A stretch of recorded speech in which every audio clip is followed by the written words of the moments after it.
മാട്ടൂൽ എത്ര നീളത്തിലാണ് ഇത് കിടക്കുന്നത്? നിങ്ങളൊന്ന് ആലോചിക്കുക. നമ്മളെ നാട് പറയാൻ പറ്റും ഒരു മുസ്ലിം ഏകദേശം നല്ലൊരു ഭൂരിപക്ഷ ഏരിയയാണ് മാട്ടൂൽ അല്ലേ? ഈ മാട്ടൂല്ലേ 3 തലാക്ക് ചൊല്ലിയിട്ട് കണ്ണീര് കുടിക്കണം എത്ര പെണ്ണുങ്ങളെ പറയാൻ പറ്റും? എന്നാൽ നമ്മുടെ രാജ്യത്ത് നിയമനിർമ്മാണം നടത്തുന്ന ആളുകൾ കോടിക്കണക്കിന് മുസ്ലിമീങ്ങളെ കൂട്ടത്തിൽ 3 തലാക്ക് കൊണ്ട് കണ്ണീര് കുടിച്ചിരിക്കുന്ന പെണ്ണുങ്ങളെ കണക്കൊന്ന് പുറത്തു വിട്ടെ. വിശുദ്ധ ഖുർആൻ. ഓ എൻ്റെ പ്രിയപ്പെട്ട ഉമ്മമാരെ, ആരെങ്കിലുമൊക്കെ കരയുന്നത് കേട്ടിട്ട് നിങ്ങൾ ബേജാറാവണ്ട. വിശുദ്ധ ഖുർആൻ സ്ത്രീകൾക്ക് വേണ്ടി മാത്രം സൂറത്തുൻ നിസാ, ഖുർആനിൽ ഒരു അധ്യായം സ്ത്രീകളെ പറ്റി മാത്രം. 1, 2, ഒരു സ്ത്രീ മകളാകുമ്പോ, പെങ്ങളാകുമ്പോ, ഭാര്യയാകുമ്പോ, ഉമ്മയാകുമ്പോ, ഉമ്മാമയാകുമ്പോ. 2, ഒരു സ്ത്രീ അവൾ വീട്ടിന്റെ അകത്തളത്തിൽ മഹറമിന്റെ കൂടെ ആകുമ്പോൾ, ഭർത്താവിന്റെ കൂടെ മണിയറയിലാകുമ്പോൾ, അവൾ നിസ്കരിക്കുന്ന സ്ഥലത്താകുമ്പോൾ, അവൾ ഹജ്ജ് പോലത്തെ ഒരു യാത്രക്ക് പോകേണ്ടി വരുമ്പോൾ, അവൾ ഒരു പ്രസവം പോലത്തെ ഒരു സംഗതിക്ക് ഒരുങ്ങേണ്ടി വരുമ്പോൾ, ഇങ്ങനെ അങ്ങോട്ട് തുടങ്ങിയിട്ട് ഒരു പെണ്ണിന്റെ ഇരുട്ടും വെളിച്ചവും ആട്ടവും അനക്കവും ശൈശവും ബാല്യവും യുവത്വവും വാർദ്ധക്യവും എല്ലാം വിശദീകരിച്ചുകൊണ്ട് ഒരു അധ്യായം സൂറത്തുൻ നൂർ. സൂറത്തുൻ നൂർ. ഇതനുസരിച്ച് ഒരു സ്ത്രീ അള്ളാഹ്ക്ക് ഭയപ്പെട്ടും വഴിപ്പെട്ടും ജീവിച്ചോ, ആ പെണ്ണിന് അള്ളാഹു തആല കൊടുക്കുന്ന ഉന്നതമായ ഉദാത്തമായ ആ പദവിയെ പറ്റി ഇങ്ങനെ പറഞ്ഞിട്ട് ഖുർആൻ അള്ളാഹുവിനെ ഭയപ്പെട്ടും വഴിപ്പെട്ടും ജീവിച്ചിരിക്കുന്ന വലിയത്തുല്ലാഹി മറിയം, സൂറത്തു മറിയം. ഒരു ബീവിയുടെ പേരിൽ മാത്രം ഒരു അധ്യായം, ഒരു ബീവിയുടെ പേരിൽ പ്രത്യേകം ഒരു അധ്യായം. യാ റബ്ബ് യാ റബ്ബ്. ഓർത്ത് നോക്കി നിങ്ങൾ, അത് വെറുതെ കൊടുക്കാണോ വിൽപ്പനയാണോ? എങ്ങനെയാണ് മോനെ? ഫ്രീയാ? ഇത് അങ്ങോട്ടും ഫ്രീ, നിങ്ങൾ കൊടുക്കണത് ഇങ്ങോട്ടും ഫ്രീ, അങ്ങനെ അല്ലേ? ഞങ്ങൾ അങ്ങനെയല്ല അല്ലേ? അതാണ്. അതിനിപ്പോൾ 50 ഇല്ലാത്തവർ 100 കൊടുത്താലും കുഴപ്പമില്ല. ഏതായാലും ഒരു നിബന്ധന ഉണ്ട്, വായിക്കൽ വീട്ടിൽ പോയിട്ട്. കാരണം നിങ്ങൾക്ക് സ്വന്തം തന്നതാണ്. അപ്പം ഇൻഷാ അല്ലാഹ് വായിക്കാൻ എല്ലാവരും വീട്ടിൽ പോയിട്ട് അതിൻ്റെ റാഹത്തായിട്ട് വായിക്കാൻ അല്ലാഹു തൗഫീഖ് തരട്ടെ. ഇപ്പൊ ഒക്കെ വാങ്ങി വെച്ചു. അപ്പൊ ഞാൻ ഓർമ്മപ്പെടുത്തുന്നത്, മറിയം ബീബി റളിയല്ലാഹു അൻഹയുടെ പേരിൽ പ്രത്യേകം ഒരു അധ്യായം. ആസിയ ബീബി റളിയല്ലാഹു അൻഹയെ ഖുർആൻ പരിചയപ്പെടുത്തുന്നു. സുബ്ഹാന ജല്ല ജലാലുഹു പ്രതിസന്ധിയിൽ വെച്ചുകൊണ്ട് ഈമാനിനെ കാത്തു സൂക്ഷിച്ച ഫിർഔനിന്റെ ഭാര്യയെ ഖുർആൻ പരിചയപ്പെടുത്തുന്നു. സുബ്ഹാനല്ലാഹ് ലൂത്ത് നബി അലൈഹിസ്സലാമിന്റെ ഭാര്യയെ ഖുർആൻ പരിചയപ്പെടുത്തുന്നു. ഓ പ്രിയപ്പെട്ട ഉമ്മമാരെ, അള്ളാഹുവിന്റെ ശാപത്തിന് ഇരയാകുന്ന പെണ്ണ്, അള്ളാഹുവിന്റെ പൊരുത്തത്തിന് ഇരയാകുന്ന പെണ്ണ്, ഇങ്ങനെ ഖുർആനിൽ ഉടനീളം നമ്മളിങ്ങനെ പരിശോധിച്ച് നോക്കിയാൽ അമ്പിയാക്കളെ കുറിച്ച്, ഔലിയാക്കളെ കുറിച്ച്, വലിയത്തുകളെ കുറിച്ച്, കഴിഞ്ഞ കാലങ്ങളിൽ ജീവിച്ചിരിക്കുന്ന മഹാന്മാരുടെ ചരിത്രം പറയാൻ, അവരെ ഓർമ്മിപ്പിക്കാൻ, അവരെ അനുസ്മരിക്കാൻ, അവരെ ചരിത്രം പറഞ്ഞു കൊടുത്തുകൊണ്ട് ജനങ്ങൾക്ക് ഈമാൻ വർദ്ധിപ്പിക്കാൻ. അപ്പൊ നിങ്ങൾ ഖുർആൻ എങ്ങനെ നമ്മൾ കാണുന്നത്?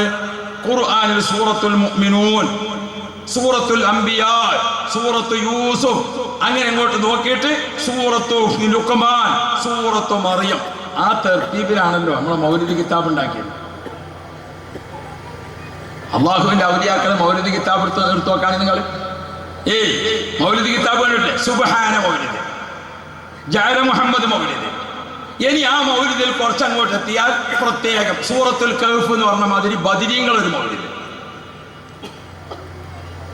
സൂറത്തുൽ ലുഖ്മാൻ എന്ന് പറഞ്ഞ മാതിരി മുഹീദ്ദീൻ ശൈഖ് തങ്ങളുടെ പേരിൽ മൗലിദ്.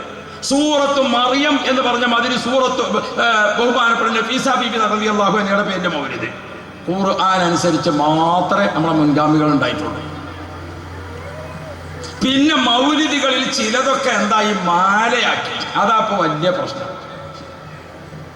അത് മാലയാക്കിയതിൻ്റെ ഒരു കാര്യം സുന്നത്തിയമായത്തിൻ്റെ വിശ്വാസികൾ പഠിക്കണം. നമ്മളെ കഴിഞ്ഞ കാല മഹാരഥന്മാരായ പണ്ഡിതന്മാരൊക്കെ വലിയ വലിയ ആളുകളാണ്. എത്ര വലിയ മഹാന്മാരാണ്, നമ്മളവരെ പറ്റി അറിയണം. അവരൊന്നും വിവരമില്ലാതെ ചെയ്തതല്ല. അബുദാബിയിൽ ഒരു പാകിസ്ഥാൻ്റെ റൂമിൽ കള്ളൻ കയറി. അപ്പൊ പാകിസ്ഥാനി ഓടി വന്ന് കള്ളനെ പിടിച്ചിട്ട് ഓൻ്റെ പിടിച്ചോൻ്റെ 2 കാലും കൂട്ടി കെട്ടിയിട്ട് പാകിസ്ഥാനി ഓടി പോലീസ് സ്റ്റേഷനിൽ പോയിട്ട് പറഞ്ഞു, സെയ്തി ഞാനിങ്ങനെ എൻ്റെ റൂമിൽ കള്ളം കയറിയിട്ട് ഓനെ പിടിച്ച് കെട്ടിയിട്ടുണ്ട്. പോലീസുകാരൻ ചോദിച്ചു എങ്ങനെ കെട്ടിയത്? 2 കാലും കെട്ടിയിട്ടുണ്ട്. അപ്പോൾ പോലീസുകാരൻ ചോദിച്ചു കൈകൾ കെട്ടിക്കണോ ചോദിച്ചു. ഇല്ല, കൈ കെട്ടിയിട്ടില്ല. പോലീസുകാരൻ പറഞ്ഞു നമ്മൾ ചെല്ലുമ്പോഴേക്കും ഓൻ കെട്ടി വെച്ച് പോയിട്ടുണ്ടാവില്ല. അത് പോകൂല. അതെന്തേന്ന് വെച്ചു. ഓനും പാകിസ്ഥാനിയാണ്.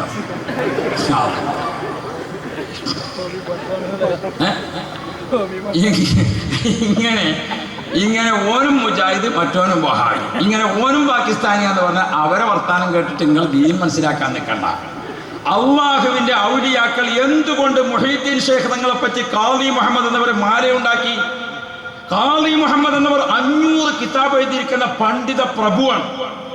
ഖാദി മുഹമ്മദ് എന്നവർക്ക് അറബി, ഉറുദു, പാരിസി, അതേപോലെ തന്നെ മലയാളം, ഇംഗ്ലീഷ് ബഹുഭാഷാ പണ്ഡിതനാണ്. ആ ബഹുഭാഷാ പണ്ഡിതനായ ഖാദി മുഹമ്മദ് എന്നവർ 500 കിതാബ് എഴുതിയിട്ടുണ്ട്. എന്റെ മുഹീദ്ദീൻ ഷേഖ് തങ്ങളെ മദ്ഹ് എഴുതിയപ്പോൾ മാലയായത്? എന്റെ റിഫായി ഷേഖ് തങ്ങളുടേത് മാലയായത്? എന്റെ നഫീസത്ത് ബീവിയുടേത് മാലയായത്? അതൊരു കാലഘട്ടം നമ്മൾ അറിയാം. പ്രിയപ്പെട്ട മുഅ്മിനീങ്ങളെ, മനഃശാസ്ത്രപരമായി ഒരു ആശയം വേഗം പഠിപ്പിക്കാൻ നല്ലതാണ് ഒരു കവിത. ഒരു കവിതയിൽ ഒരു ആശയം പഠിപ്പിക്കാന്ന് പറഞ്ഞാൽ പെട്ടെന്ന് ബോധ്യപ്പെടും.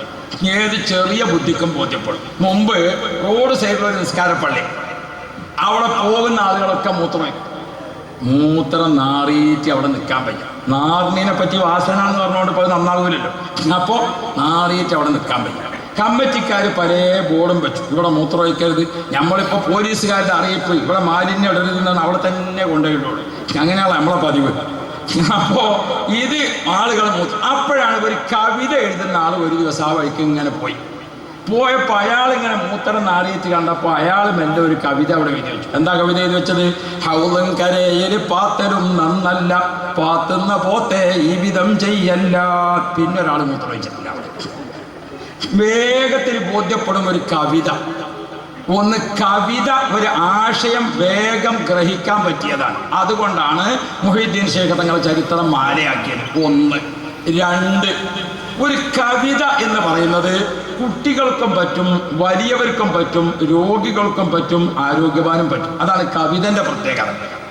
നിങ്ങൾ നോക്കേ, നമ്മളൊരു വീട്ടിൽ പോയി. ആ വീട്ടിൽ ചെന്നപ്പോൾ 2.5-3 വയസ്സായ കുഞ്ഞ് നമ്മളടുത്തേക്ക് ഇങ്ങനെ വന്നു. മോനെ, എന്താ പേര്? നൗഫൽ. നല്ല സംഗതിയൊക്കെ ഇങ്ങനെ ചോദിച്ചിട്ട് നീ ഒന്ന് പ്രസംഗിച്ചാ എന്ന് നിങ്ങൾ ആരെങ്കിലും പറയലുണ്ടോ? പിന്നെന്താ പറയാ? നിങ്ങൾ പറയാതെ നിങ്ങളെ വിടൂല. എന്താ പറയാ?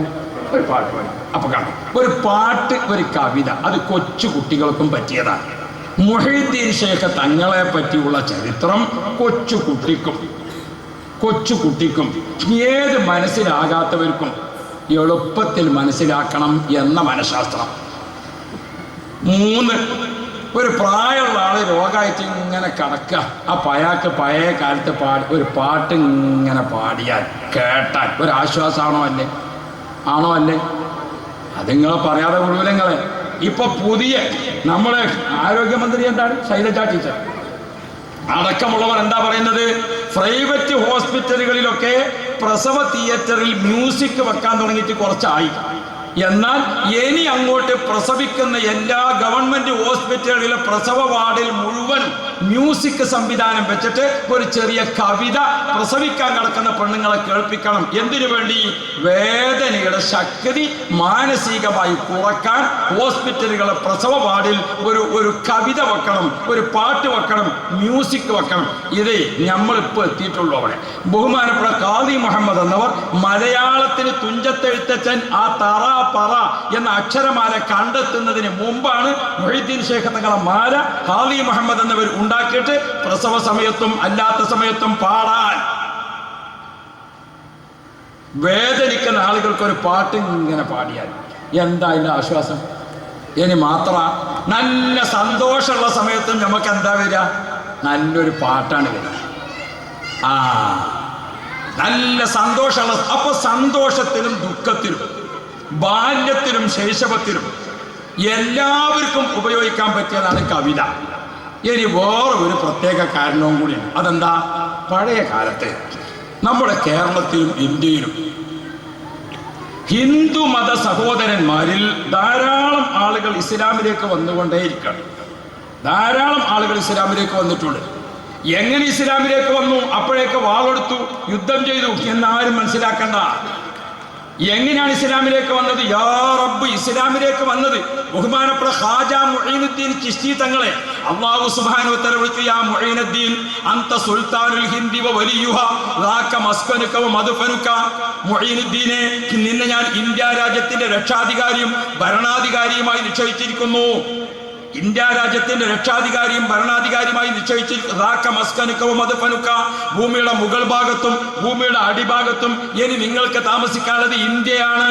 റസൂലുള്ളാഹി തങ്ങൾ മാപ്പ് ഇങ്ങനെ വരച്ചു കൊടുത്തതനുസരിച്ച് ബഹുമാനപ്പെട്ട ഖാജാ തങ്ങൾ ജിദ്ദയിൽ നിന്ന്, മദീനയിൽ നിന്ന്, ജിദ്ദയിൽ നിന്ന്, ഇറാഖിൽ നിന്ന്, ഇറാഖിന്റെ തലസ്ഥാനമായ കാണ്ഡഹാറിൽ നിന്ന്, കാണ്ഡഹാറിൽ നിന്ന് ഡൽഹി, ഡൽഹിയിൽ നിന്ന് അജ്മീർ ഷരീഫിലെ മരത്തണലിൽ എത്തി. അതിനിടയ്ക്ക് കാണ്ഡഹാറിലെത്തിയപ്പോൾ ഒരു പ്രദേശത്തെത്തിയപ്പോൾ അവിടെ മജൂസികളാണ്, അഗ്നി ആരാധകരാണ്, തീയിനെ ആരാധിക്കുന്ന ആൾക്കാരാണ്. ആ തീയിനെ ആരാധിക്കുന്ന ആൾക്കാരുടെ വലാലിയത്ത് കണ്ടപ്പോൾ ഖാജാ മുഈനുദ്ദീൻ ചിശ്തി തങ്ങൾ അവർ ഇസ്ലാമിലേക്ക് ക്ഷണിച്ചു. അവർ ഇസ്ലാമിലേക്ക് ക്ഷണിച്ചപ്പോൾ അവർ തയ്യാറായില്ല. തയ്യാറാകാത്തപ്പോൾ നാട്ടുകാരിൽ ചില ആളുകൾ അവരോട് പറഞ്ഞു, നിങ്ങൾ ഈ അഗ്നിക്ക് ആരാധിച്ചിട്ട് യാതൊരു കാര്യവുമില്ല, ഈ അഗ്നി നിങ്ങൾക്ക് ഒരു ഫലവും ചെയ്യുകയില്ല. ഇത് ഖാജാ തങ്ങൾ പറഞ്ഞപ്പോൾ അവർ ഖാജാ തങ്ങളോട് പറഞ്ഞു, എന്നാ പിന്നെ നിങ്ങൾ ഈ അഗ്നി ഒരു ഉപകാരം ചെയ്യില്ല എന്ന് പറയണ്ടല്ലോ, എന്നാ നിങ്ങൾ ആ അഗ്നിയിലൊന്ന് പോയി വരും, നിങ്ങൾ ആ തീയിലൊന്ന് പോയിട്ട് വരും, തീ നിങ്ങൾക്ക് വല്ല ഫലവും ചെയ്യുമെന്ന് കാണാലോ. മഹാനായ ഖാജാ തങ്ങൾ പറഞ്ഞു, ഇവിടെ എന്നെ കൊണ്ട് വിശ്വസിച്ചിരിക്കുന്ന ഒരാൾ ഈ നാട്ടുകാരനുണ്ട്, അതുകൊണ്ട് ഞാൻ അയാളെ തീയിലേക്ക് പറഞ്ഞേക്കാം. കാരണം മൂപ്പര് പോയി വന്നിട്ട് ആളുകൾ പറയും അത് ജാരവിദ്യയാണ്. ആളുകൾ അങ്ങനെയാണല്ലോ, സമ്മതിക്കാൻ നിൽക്കൂലല്ലോ. ആൾക്കാർ നിൽക്കോ? സമ്മതിക്കാൻ നിൽക്കൂല. എപ്പോഴും തോറ്റു കൊടുത്താലും ഹക്ക് സമ്മതിക്കൂല. അതാണ് ഈ ഹിലാൽ കമ്മിറ്റി എന്നൊക്കെ പറഞ്ഞ കമ്മിറ്റി. മാസം കണക്കൂട്ടി നോക്കണം. കണക്കൂട്ടി മാസം നോക്കൽ ദുനിയാവിൽ ഒരു സ്ഥലത്തുമില്ല. കാരണം കണക്ക് ഇത് സുമാറാണ്. ദുനിയാവിൽ ഒരു സ്ഥലത്തുമില്ല. ഇന്ത്യയും പാകിസ്ഥാനും തമ്മിൽ പണ്ട് യുദ്ധം ഉണ്ടായി. അതിർത്തിയിൽ മരണപ്പെട്ട ആളുകളെ കണക്കെടുക്കാൻ വേണ്ടിയിട്ട് പറഞ്ഞയച്ചു ഗവൺമെൻറ് പ്രതിനിധികൾ. ഒരു 3 ആൾ പോയി ചെന്നിട്ട് ഇങ്ങനെ നോക്കുമ്പോൾ ഒരാൾ കിടക്കുന്നുണ്ട്, അയാൾ അനക്കി നോക്കുമ്പോൾ മരിച്ചിക്കണം, അയാളെ മരിച്ചതായി ചെയ്തു. രണ്ടാമത്തെ ആൾ നോക്കി, അയാൾ മരിച്ചിക്കണം. മൂന്നാമത്തെ ആൾക്ക് ചെറിയൊരു ജീവൻ ഇങ്ങനെ ഉണ്ട്. അപ്പോൾ ഇവർ രണ്ടാളും ഇങ്ങനെ, ഇവർ 3 ആൾ, ഇയാളെ നമുക്ക് എന്താ ചെയ്യണത്? മരിച്ചിൽ എഴുതേ അതോ? അപ്പോൾ ഒരാൾ പറഞ്ഞു, നമ്മളവിടെയൊക്കെ കണക്കെടുക്കാൻ പോവുകയല്ലേ, തിരിച്ചു വരുമ്പോഴൊക്കെ ഇതൊക്കെ മരിക്കുമായിരിക്കും. അങ്ങനെ കണക്ക് പ്രകാരം മരിച്ചതായി ചെയ്തു. അങ്ങനെ ഒരു 10-300 ആളെ കണക്കെടുത്ത് നോക്കുമ്പോൾ ഒരു 10-12 ഈ സൈസ് ഉണ്ട്. പിറ്റേന്ന് രാവിലെ ഗവൺമെൻറ് ഡെഡ് ബോഡികളൊക്കെ കൊണ്ടുവരാൻ വണ്ടി പറഞ്ഞാൽ വണ്ടി വന്ന് ഇതിനെ എടുത്തു വെച്ചു, രണ്ടാമത്തേനെ എടുത്തു വെച്ചു, മൂന്നാമത്തേനെ ഈ വണ്ടിക്ക് കയറ്റുമ്പോൾ ചോദിച്ചു, ഞങ്ങളെ എവിടുക്കാൻ കൊണ്ടുപോകണമെന്ന് ചോദിച്ചു. നിങ്ങളൊക്കെ മറവ് ചെയ്യാൻ കൊണ്ടുപോവുകയാണ്. അപ്പോൾ ചെങ്ങായെ, മറവ് ചെയ്യണമെങ്കിൽ മരിക്കണ്ടേ? നിങ്ങൾ മരിച്ചിട്ടില്ലേ? ഞാൻ മരിച്ചിട്ടില്ലെന്ന് വെച്ചാൽ ഞാനല്ലേ എന്നോട് ഈ സംസാരിച്ചിട്ട് കാര്യമില്ല, ഞാൻ കണക്ക് നോക്കട്ടെ, ഇത് മരിച്ചിട്ടുണ്ടോ? ഇതാണ് ഈ ഹിലാൽ കമ്മിറ്റി ഇറങ്ങുക. കാപ്പാട് കടപ്പുറത്ത് മാസം ഇങ്ങനെ നോക്കി നിൽക്കുക. ഒരു താഴേക്ക് നോക്കാണ്, കണക്കിൽ കാണൂല. ഇയാളോട് ഈ മരിച്ചിട്ടുണ്ടെന്ന് പറഞ്ഞാൽ മതി. നിങ്ങൾ ഈ പുതിയ പ്രസ്ഥാനക്കാരെ പറ്റിയിട്ട് തീരെ ആലോചിക്കാൻ നിൽക്കേണ്ട. അല്ലാഹു നമ്മളെ കാത്തുരക്ഷിക്കണം. ഹബീബ് മുഹമ്മദ് മുസ്തഫ. ഓ പ്രിയപ്പെട്ട സഹോദരങ്ങളെ, ശരിക്കും ബോധ്യപ്പെടുത്താൻ മുഈനുദ്ദീൻ തങ്ങൾ, ഖാജാ തങ്ങൾ തീയിൽ പോയിട്ട് തിരിച്ചു വന്ന ആൾക്കാർ വളരെ ജാലവിദ്യയാണ്.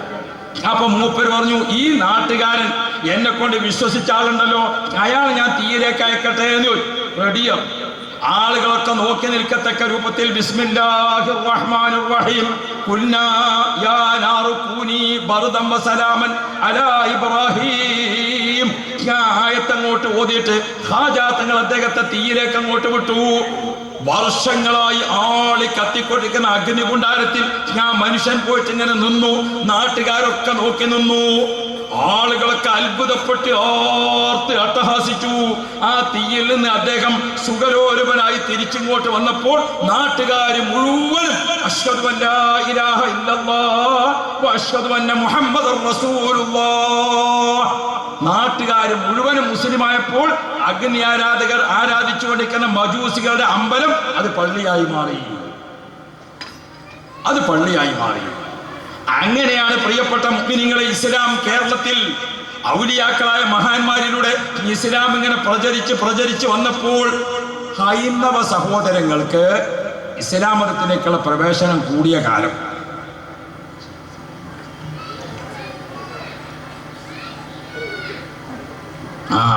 ബക്കറ്റ് നല്ല വലിയ ബക്കറ്റാണ്, അതിന് കണക്കാക്കി കൊടുക്കണം നിങ്ങൾ. ഒന്ന് ഇത് നാളെ പടിയോട്ട് ഉണ്ടാവില്ല. അപ്പോ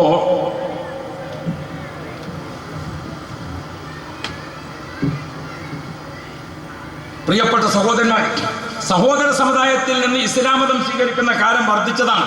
അപ്പൊ അവരെ സംബന്ധിച്ചിടത്തോളം ഹൈന്ദവ സുഹൃത്തുക്കളുടെ ആത്മീയതയുടെ എല്ലാം ശ്ലോകങ്ങളാണ്, കവിതകളാണ്, അല്ലേ? ഇപ്പോഴും രാവിലെ എഴുന്നേറ്റാൽ ചില അമ്പലത്തിൽ നിന്ന് എന്താ കേൾക്കൽ? പ്രസംഗമാണോ പാട്ടാണോ? പാട്ടാണ്. നിങ്ങൾ നമ്മളെ മഹാന്മാരെ കുറിച്ചിട്ട് സുന്നികൾ പഠിക്കണം. ആരെങ്കിലും പറഞ്ഞിട്ട് അതും ശരിയാ ഇതും ശരിയാന്ന് പറഞ്ഞിട്ട് നിൽക്കാൻ പറ്റൂല. അങ്ങനെയുണ്ട് ഒരു വലിയ സ്വീപ്പുള്ള ആൾക്കാർ നമ്മളെ കൊടുത്തില്ല. അല്ല ഓരോ സ്ഥലത്തുനിന്ന് നമ്മളെ കാക്കട്ടെ. തങ്ങളിപ്പോൾ മൗലിദ് ഓതാൻ വേണ്ടിയിട്ട് എല്ലാവരും കൂടി ഇങ്ങനെ ഒരുങ്ങി റെഡിയായിട്ട് മൗലിദ് കിതാബൊക്കെ വെച്ചിട്ട് ഇങ്ങനെ നിൽക്കുക. അപ്പോൾ ഒരു പുതിയാപ്പള അയാൾ കയറി വന്നിട്ട് മൗലിദ് ഓതണം, യാസീൻ പോരെ. അപ്പോഴാണ് അത് ശരിയാ. അങ്ങനത്തെ പോലെ ശ്രദ്ധ അള്ളാഹ് നമ്മളെ കാത്തുരക്ഷിക്കും. ഏത് ശരിയാണ് ഈ പറഞ്ഞത്? അല്ല. അപ്പൊ പുതിയാപ്പളക്ക് ഒരു ചാൻസും കൂടി കിട്ടും. എന്താ ചാൻസ്? അല്ലെങ്കിലും മൗലിദും യാസീനും പറ്റി യാസീൻ തന്നെയല്ലേ നല്ലത്. അപ്പം മറ്റോ അത് ശരിയാണ്. ഏത് ശരിയാണ്? ഏത് ശരിയാണ്? നിങ്ങൾക്കും തോന്നി അതാ ശരി? അല്ല, യാസീനും മൗലിദും വെച്ച് ഏറ്റവും നല്ലത് ഏതാ? ശരി, അതവിടെ നിൽക്കട്ടെ. വജ്ജത്തും ഖുൽ ഹുവല്ലാഹു വെച്ച് ഏറ്റവും നല്ലത് ഏതാ?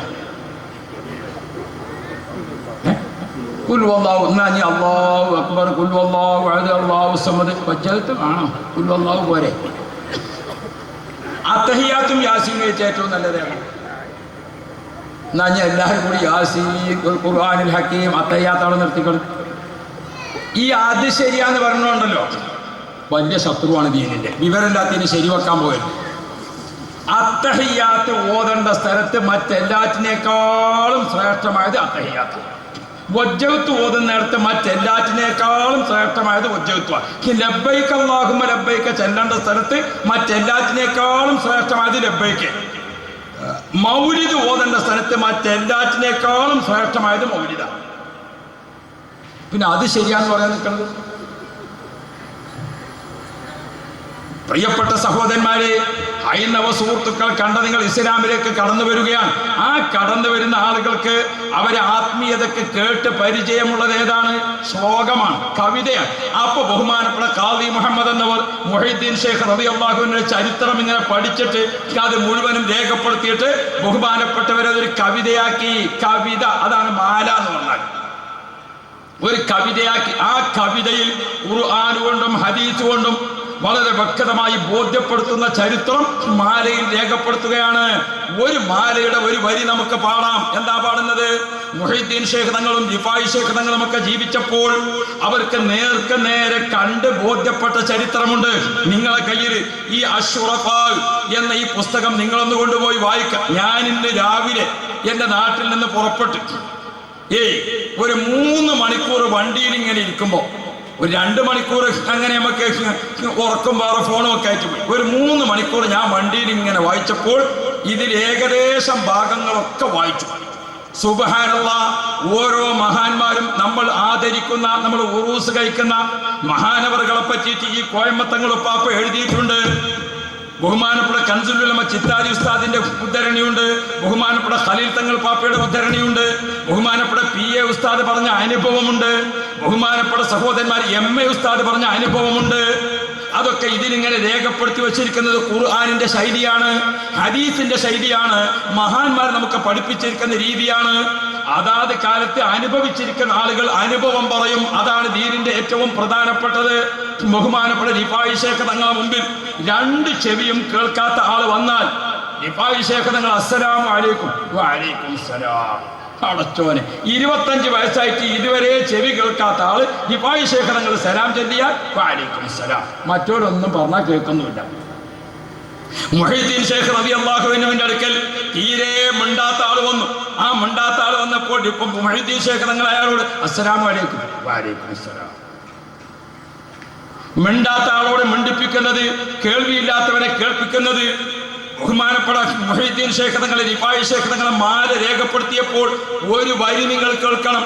എന്താണത്?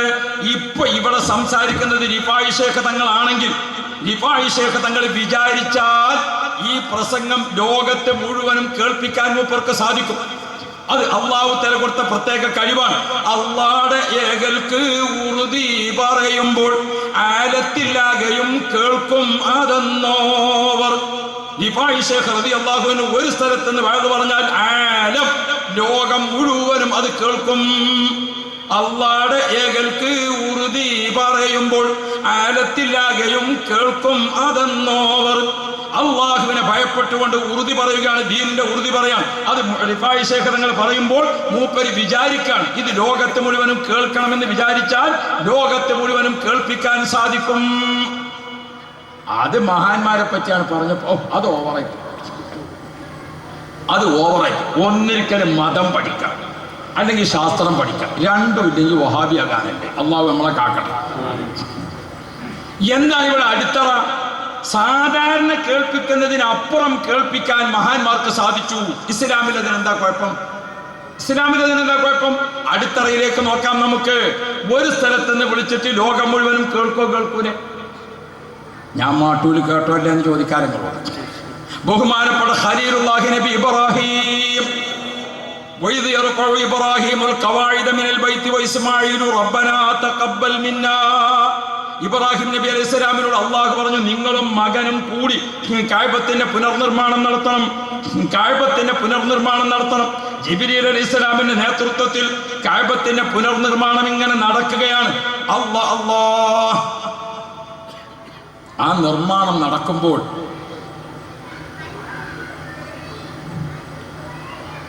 എനിക്കറിയാം ഞങ്ങൾ പാപ്പാക്ക് ഷുഗർ ഉണ്ട്, ഞങ്ങൾ ഒരുമിച്ച് യാത്ര ചെയ്തതാണല്ലോ. അള്ളാഹു തആല ആഫിയത്ത് കൊടുക്കുമാറാവും, അള്ളാഹു റാഹത്ത് കൊടുക്കുമാറാവും.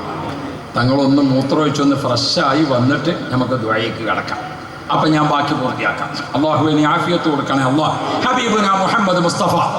എൻ്റെ പ്രിയപ്പെട്ട സഹോദരന്മാർ, ഇബ്രാഹിം നബി അലൈഹി സ്വലാമിനോട് അള്ളാഹു തആല പറഞ്ഞു, നിങ്ങൾ കഅബത്തിന്റെ പണിയെടുക്കണം. ഇബ്രാഹിം നബി അലൈഹി സ്വലാം എടുത്തു.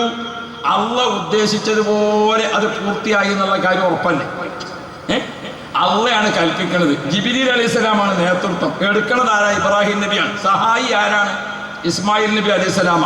അപ്പൊ അതിന്റെ പണിയൊക്കെ പൂർത്തിയായി. പണി പൂർത്തിയായി കഴിഞ്ഞപ്പോൾ കഅബ ശരീഫാകുന്ന ആരാധനയുടെ ഖിബ്ലയെ ലോകത്തിന് സമർപ്പിക്കാണ് അള്ളാഹിന്റെ മുമ്പിൽ. ആ സമർപ്പണ സമയത്ത് ഇബ്രാഹിം നബി അലൈഹി സ്വലാമുണ്ട്, ഇസ്മായിൽ നബി അലൈഹി സ്വലാമുണ്ട്, ജിബ്രീൽ അലൈഹി സ്വലാമുണ്ട്. ആ സമർപ്പണത്തിന് വേണ്ടി നിന്നിട്ട് റബ്ബനാ തഖബ്ബൽ മിന്നാ, റബ്ബനാ ഞങ്ങളെ എല്ലാവരെയും തീറ്റിപ്പോറ്റുന്ന ഉടമക്കാരാ. നമ്മളൊക്കെ ദുആ എങ്ങനെയാണ്? നമ്മളൊക്കെ ദുആ എങ്ങനെ? ബഹുമാനപ്പെട്ട ജലാലുദ്ദീൻ തങ്ങൾ വളപട്ടണം പള്ളിയിൽ കാളിയാണ്. മൂപ്പര് ജുമാക്ക് നിസ്കരിക്കാൻ ആയിരക്കണക്കിന് ആളുകൾ പള്ളിയിൽ, നമ്മളൊക്കെ പള്ളിയിൽ. അപ്പൊ നമ്മളെങ്ങനെ ദ്വാരക്കൽ? റബ്ബനാ ഞങ്ങളുടെ എല്ലാവരെയും പടച്ചവനെ. ആരുടെയൊക്കെ പടച്ചവനെ? മനുഷ്യന്റെ, മൃഗങ്ങളുടെ, പക്ഷികളുടെ, സസ്യലതാദികളുടെ, വണ്ട് പ്രാണികളുടെ, കരജീവികളുടെ, കടൽ എല്ലാവർക്കും ആത്തിനാ നീ തരയണമേ. ദുനിയാ ഭൂമിയിൽ ജീവിക്കുന്ന കാലത്തല്ല, എല്ലാവർക്കുമാണ് നമ്മളെ ദ്വാ അല്ലേ? എല്ലാവർക്കും വേണ്ടി ദ്വാരക്കുമ്പോൾ ഒരു ചങ്ങായി മാത്രം അവിടുന്ന് എണീറ്റ് പോയിട്ട് ഒരു മൂലക്കെ പോയിട്ട് കുറച്ചോനെ ഞാനും പെണ്ണുങ്ങളും ഞാനും എനിക്കും പെണ്ണുങ്ങൾക്കും എനിക്കും പെണ്ണുങ്ങൾക്കും ഞാനും പെണ്ണുങ്ങളും ഞാൻ ഓനക്കും പെണ്ണുങ്ങൾക്കും മാത്രം. എന്തൊരു ദുൽമാണ് നിങ്ങൾ ആലോചിച്ചു. നിങ്ങൾ കണ്ടിട്ടില്ല അങ്ങനെ? ഇവിടെ ഒന്നും അത് ഇല്ലായിട്ടായിട്ടുണ്ട്. നമ്മളൊക്കെ നാട്ടിൽ എല്ലാവരും നമ്മളെന്താ വരക്കണത്? പടച്ചോനെ വണ്ടിനും പ്രാണിക്കും ഇഴജന്തുക്കൾക്കും കടലിനും കരയിലും ആത്തിന എല്ലാവർക്കുമാണ് നമ്മളത് വേണം. അപ്പോൾ ഒരു ചങ്ങായി എല്ലാവരും മൂലൊക്കെ പോയി ഞാനും പെണ്ണുങ്ങൾ ഞാൻ എനിക്കും പെണ്ണുങ്ങൾക്കും മോനിക്കും പെണ്ണുങ്ങൾക്കും മാത്രം. ഇത് നിങ്ങൾ പേരെന്ത് പറഞ്ഞാലും വേണ്ട, അള്ളാഹ് നമ്മളെ കാക്കട്ടെ. ഇബ്രാഹിം നബി അലൈഹി സ്വലാം കഅബ സമർപ്പിച്ചുകൊണ്ട് തന്നെ പറയുന്നത് റബ്ബനാ തഖബ്ബൽ മിന്നാ. ഇബ്രാഹിം നബി അലൈഹി സ്വലാമാണ് ദ്വാർന്നപ്പോൾ ഇസ്മായിൽ നബി അലൈഹി സ്വലാം ആമീൻ ആമീൻ കഅബ സമർപ്പിച്ചിങ്ങാണ്ട് കൂട്ടു പ്രാർത്ഥന നടത്തിക്കണമെങ്കിൽ ഇങ്ങനെ നിക്കരിച്ചിങ്ങാണ്ട് ദ്വാർക്കുന്നത് പറയാനുണ്ടോ? കഅബത്തിന്റെ സമർപ്പണം നടക്കാൻ. അപ്പൊ ഇബ്രാഹിം നബി അലൈഹി സ്വലാം സമർപ്പിച്ചുകൊണ്ട് പറഞ്ഞു റബ്ബനാ തഖബ്ബൽ മിന്നാ. കഅബത്തെ അല്ലാഹു തആല ഏറ്റെടുത്തു. എന്നിട്ട് അല്ലാഹു തആല പറഞ്ഞു വഅദ്ദിം ഫിന്നാസി ബിൽ ഹജ്ജ് യഅതൂക റിജാല വഅലാ കുല്ലി ളാമിരിൻ യഅതീന മിൻ കുല്ലി ഫജ്ജിൻ അമീഖ്. ഓ ഇബ്രാഹിം നബിയെ, കഅബ നിങ്ങൾ പുനർനിർമ്മിച്ചു, ഞാനത് ഏറ്റെടുത്തു. ഇനി എൻ്റെ ജനങ്ങളിൽ നിന്ന് വിശ്വാസികളെ പ്രതിനിധികൾ ലോകത്തിന്റെ എല്ലാ ഭാഗത്തു നിന്നും കഅബത്തിലേക്ക് വരണം. അതുകൊണ്ട് ഇബ്രാഹിം നബിയെ, കഅബത്തിലേക്ക് വരാൻ വേണ്ടി നിങ്ങളൊന്ന് വിളിച്ചു പറഞ്ഞോ. എവിടേക്കാ വിളിച്ചു പറഞ്ഞത്? ഇബ്രാഹിം നബി അലൈഹി സ്വലാം ജബൽ അബി ഖുബൈസിന് മുകളിൽ കയറി, അല്ലെങ്കിൽ ഇബ്രാഹിം മക്കാമിന്റെ മുകളിൽ കയറി. ഇബ്രാഹിം നബി അലൈഹി സ്വലാം കയറിയിട്ട് 4 ഭാഗത്തേക്കും നോക്കി. എന്നിട്ട് ഇബ്രാഹിം നബി അലൈഹി സ്വലാം വിളിച്ചു അയ്യുഹന്നാസ്, മാന്യ മഹാജനങ്ങളെ, ഇന്നല്ലാഹ ഖദ് ഫറള അലൈക്കുമുൽ ഹജ്ജ ഫഹജ്ജു. അല്ലാഹു തആല ഹജ്ജ് നിർബന്ധമാക്കിയിരിക്കുന്നു. ഹജ്ജിന് വരുവീൻ, ഹജ്ജിന് വരുവീൻ, ഹജ്ജിന് വരുവീൻ, ഹജ്ജിന് വരുവീൻ. 4 ഭാഗത്തേക്കും വിളിച്ച വിളി മാട്ടൂരിൽ കേട്ടോ കേട്ടില്ലേ? എനിക്ക് അതറിഞ്ഞാൽ മതി, ബാക്കിയുള്ളടത്ത് അടക്കട്ടെ.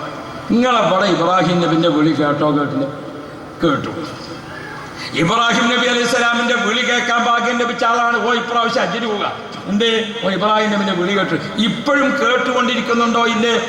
എന്നാൽ ഒരു സ്ഥലത്ത് നിന്ന് വിളിച്ചാൽ ലോകം മുഴുവനും കേൾക്കുക എന്നത് ഇബ്രാഹിം നബി അലൈഹി സ്വലാമാകുന്ന വാപ്പാക്ക് അല്ലാഹു തആല നബിക്ക് മുഅ്ജിസത്തായിട്ട് കൊടുത്തിട്ടുണ്ടോ?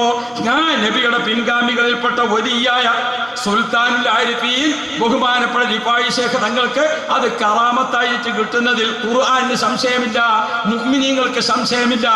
ഇനി മാരെ ഒന്ന് പാടി നോക്ക്. അല്ലാഹുടെ ഏകൽക്ക് ഉറുദി പറയുമ്പോൾ ആലത്തിലാകെയും കേൾക്കും അതെന്നോവർ. എങ്ങനെ? ഹജ്ജാൽ ഖലീലുള്ളാഹ് തങ്ങൾ വിളി പോലെ ഹുക്കുമാരുടെയവൻ കേൾപ്പിക്കും എന്നോവർ. സുന്നികളെ, നമ്മളെങ്കിലും ആരെ പഠിക്കണം? സുന്നത്ത് ജമാഅത്തിന്റെ പെണ്ണുങ്ങളെ നമ്മളെങ്കിലും ഒന്ന് അറിയണം. ഏതെങ്കിലും പുതിയാപ്പളെ പയാപ്പളെ ആരായാലും പാടില്ല. ആരെങ്കിലും വന്നിട്ട് നമ്മളെ ഈമാനെ ചോദ്യം ചെയ്യുമ്പോൾ അതും ശരിയാണ് എന്ന് പറഞ്ഞ് കൂടിക്കൊടുക്കാൻ നിൽക്കലല്ല. നാം നമ്മുടെ ഈമാനെ കാത്തു സൂക്ഷിക്കണം. അള്ളാഹുവിന്റെ ദീൻ നമ്മെ ഓർമ്മപ്പെടുത്തുന്നുണ്ടത്. അള്ളാഹുവിന്റെ ഔലിയാക്കൾ അതിപ്രധാനികൾ ബഹുമാനപ്പെട്ട മുഹീദ്ദീൻ ശൈഖ് തങ്ങൾ അന്തൽ ഹുസൈനിയ വൽ ഹസനിയ കുന്തമഅ അബവ ഉമ്മൻ ശരീഫൈനി ഖദ് ഇജ്തമഅ. ഉമ്മ വഴിക്കും വാപ്പ വഴിക്കും പോയാൽ ഹസൻ റളിയല്ലാഹു അൻഹു തറവാട്, ഹുസൈൻ റളിയല്ലാഹു, ഹസൻ ഹുസൈൻ റളിയല്ലാഹു അൻഹുമയുടെ മക്കളെ പരമ്പര. ആ പരമ്പരയാണ് അഹ്ലു ബൈത്ത്, നമ്മൾ തങ്ങന്മാർ എന്ന് പറയുന്നത്. ഹസൻ ഹുസൈൻ റളിയല്ലാഹു അൻഹുവിന്റെ ആ പരമ്പര, ആ പരമ്പര ഇങ്ങനെ നോക്കിയാൽ അത്ഭുതം കാണാം. മുഹീദ്ദീൻ ശൈഖ് റളിയല്ലാഹു അൻഹുവിന്റെ ഉമ്മ ആരാ? ബീവി ഉമ്മുൽ ഖൈർ റളിയല്ലാഹു അൻഹ. ഉമ്മുൽ ഖൈർ ബീവി മുഹീദ്ദീൻ ശൈഖ് തങ്ങളെ പ്രസവിക്കുമ്പോൾ ഉമ്മാന്റെ വയസ്സ് എത്ര വയസ്സ്? നമ്മൾ കുറെ കാലം അല്ലേ ജീലാനി അനുഷ്ഠിക്കുക. ഇതന്നെയാണ് നമ്മൾ പഠിച്ചു വെക്കണം.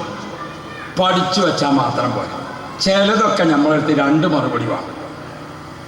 ശരി, ചിലതൊക്കെ എന്താ ഒരു വായടപ്പം മറുപടി വേണ്ടി വരും. പണ്ട് സ്കൂളിൽ നിന്ന് ഒരു സാറ് കുട്ടികളോട് ചോദിച്ചു, നമ്മളെ കോഴിക്കോട് മാനാഞ്ചറുണ്ട്, ആ കുളം നിറക്കാൻ എത്ര കൊട്ട മണ്ണ് വേണമെന്ന് വെച്ചു. അപ്പോൾ ഒരു കുട്ടി പറഞ്ഞു 100 കൊട്ട വേണ്ടി വരും. മറ്റേ കുട്ടി പറഞ്ഞു അത് തികയിൽ 500 വേണ്ടി വരും. പിന്നെ കുട്ടികളല്ലേ, അവരങ്ങ് പറയാൻ തുടങ്ങി 500, 200, 1000, 5000. ഒരു കുട്ടിൻ്റെ മിണ്ടാതെ ഇരിക്കണം. എൻ്റെ മാതിരി ഒരു സാധുവാണോ? അപ്പോൾ അങ്ങനെ മിണ്ടാതിരിക്കുമ്പോൾ സാറ് അവസാനം ഇവനോട് ചോദിച്ചു, നീ എന്താ മോനെ ഒന്നും പറയാതെന്ന് ചോദിച്ചു. അത് സാറേ, കുളത്തിൻ്റെ അത്ര വലിപ്പമുള്ള കൊട്ടയാണെങ്കിൽ ഒറ്റ കൊട്ട മതിയാണ്.